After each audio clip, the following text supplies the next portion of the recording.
దేవునికి మహిమ కలుగును గాక. మీ అందరికీ ప్రభు పేరిట వందనాలు, శుభాలు. నేటి దేవుని మాట రోమీయులకు రాసిన పత్రిక 8వ అధ్యాయము 1వ వచనం. కాబట్టి ఇప్పుడు క్రీస్తు యేసునందున్న వారికి ఏ శిక్ష విధి లేదు.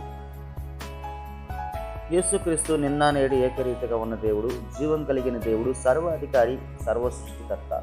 అలాగే సర్వమానవాళి పాపముల కొరకు ఈ లోకంలో సర్వమానవాళి పాపముల కొరకు సిలువలో రక్తం కార్చి మరణించి తిరిగి లేచి పునరుద్ధానుడైన దేవుడు.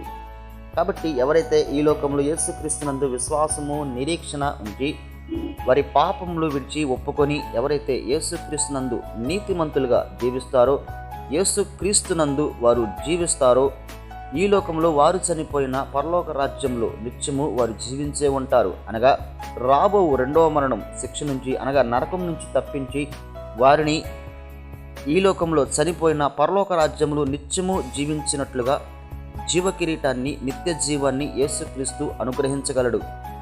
ఆమెన్.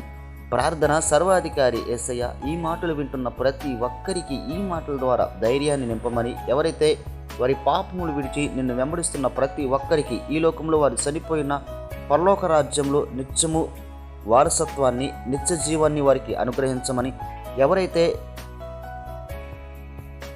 నీ యందు విశ్వాసం ఉంచి వారి పాపములు ఒప్పుకున్న ప్రతి ఒక్కరికి ఈ మాటల ద్వారా ధైర్యాన్ని, నెమ్మది నింపి వారి జీవితంలో రక్షణ మార్గంలోకి నడిపించి నిత్య జీవానికి వారసులుగా మీరు మార్చమని యేసుక్రీస్తు నామములో ప్రార్థిస్తున్నాము తండ్రి. ఆమేన్.